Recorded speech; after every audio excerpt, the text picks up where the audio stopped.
Hi friends, welcome back to பசியும் ருசியும். இன்றைக்கி பசியும் ருசியமில் 2-in-1 சாம்பார் எப்படி செய்கிறது அப்படின்னு பார்க்க போகிறோம். நிறைய ஹோட்டல்ஸில் முருங்கைக்காய் போட்டு ஒரு சாம்பார் வச்சுருப்பாங்க. அதுவே டிஃபனுக்கும் வைப்பாங்க, மீல்ஸுக்கும் வைப்பாங்க. ரெண்டுக்குமே சூப்பராக சூட் ஆகும். அந்த சாம்பார் தான் இன்றைக்கி எப்படி செய்கிறதுன்னு பார்க்க போகிறோம்.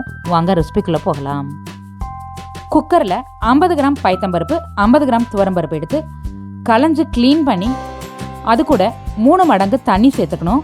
கூடவே ஒரு 10 சாம்பார் வெங்காயம், ஒரு முருங்கைக்காயை இது மாதிரி குட்டி குட்டியாக நறுக்கி சேர்த்துக்கணும். ஒரு 5 விசில் வச்சு நல்லா வேக வச்சுக்கலாம். இது வேகிற நேரம் நம்ம சாம்பாருக்கு தாளிச்சுக்கலாம். 1/2 ஸ்பூன் ஆயில் சேர்த்துக்கலாம். ஆயில் ஹீட்டான பிறகு இது கூட ஒரு பச்சை மிளகாய், ஒரு கொத்து கருவேப்பிலையை அப்படியே காம்போட 2 கிள்ளி தாளிச்சுக்கலாம். ஒரு தக்காளியை இது மாதிரி குட்டி குட்டியாக நறுக்கி சேர்த்து வதக்கி விட்டுக்கணும். தக்காளி நல்லா மேஷ் ஆகிற அளவுக்கு வதக்கிக்கணும்.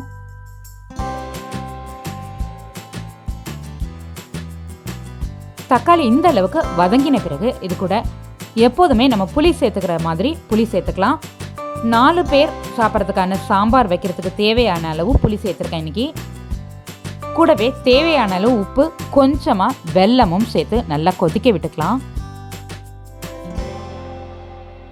நல்லா கொதித்து பச்சை வாசம் போன பிறகு இது கூட சின்ன வெங்காயம், முருங்கைக்காய் சேர்த்து வேக வச்ச பருப்பை சேர்த்துக்கணும். கூடவே தேவையான அளவு தண்ணி, கன்சிஸ்டன்சிக்கு ஏற்ற மாதிரி தண்ணி சேர்த்துக்கணும்.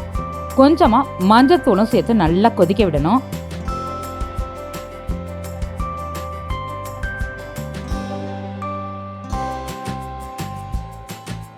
இது மாதிரி நல்லா கொதிச்ச பிறகு இது கூட ஒரு கை அளவுக்கு கொத்தமல்லி இலை சேர்த்து இறக்கி வச்சுட்டு தாளிச்சு விட்டுக்கலாம்.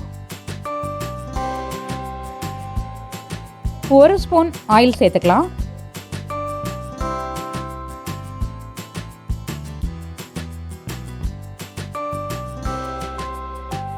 ஆயில் ஹீட்டான பிறகு 1 ஸ்பூன் கடுகு சேர்த்துக்கலாம்.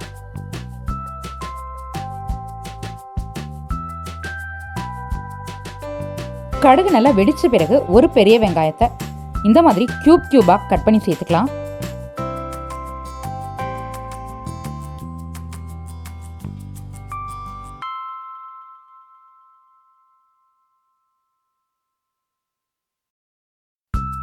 இது மாதிரி வெங்காயம் லைட்டாக வதங்கின பிறகு இது கூட நம்ம அரைச்சி வச்சிருக்க சாம்பார் பவுடர் 2 ஸ்பூன் சேர்த்துக்கலாம்.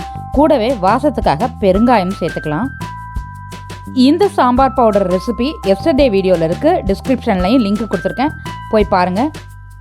இது வரைக்கும் சாம்பாருக்கு எந்த விதமான மிளகாய் தூளும் சேர்க்கலை, ஒரே ஒரு பச்சை மிளகாய் தான் சேர்த்துருக்கோம். இப்போ நம்ம ஸ்பெஷலாக பண்ண சாம்பார் பவுடர் சேர்த்துருக்கோம். ரொம்ப ரொம்ப சூப்பராக இருக்கும், கண்டிப்பாக ட்ரை பண்ணி பாருங்கள். இப்படி லைட்டாக வதக்கிட்டு இருக்கும்போதே நல்ல வாசம் வரும். அந்த சமயத்தில் நம்ம ஸ்டவ் ஆஃப் பண்ணிவிட்டு இறக்கி வச்சுருக்க சாம்பாரில் இது சேர்த்துக்கணும்.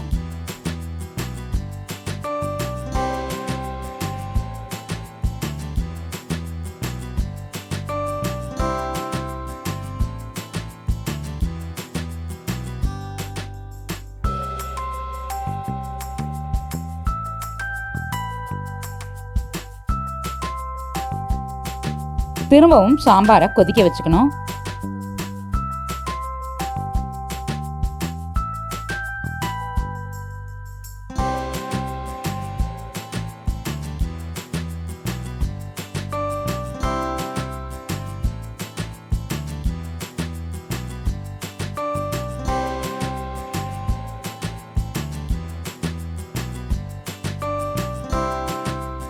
சூப்பரான 2-in-1 சாம்பார் ரெடி. இந்த சாம்பாரை நீங்கள் டிஃபனுக்காகட்டும், பொங்கலுக்காகட்டும், பூரிக்காகட்டும், அல்லது மீல்ஸ்க்காகட்டும், லெமன் ரைஸ்க்காகட்டும், எதுக்கு தொட்டு சாப்பிட்டாலும் ரொம்ப ரொம்ப சூப்பராக இருக்கும். எக்ஸாக்டாக ஹோட்டலில் இருக்கிற சாம்பார் மாதிரி இருக்கும். கண்டிப்பாக இதை ட்ரை பண்ணி பாருங்கள்.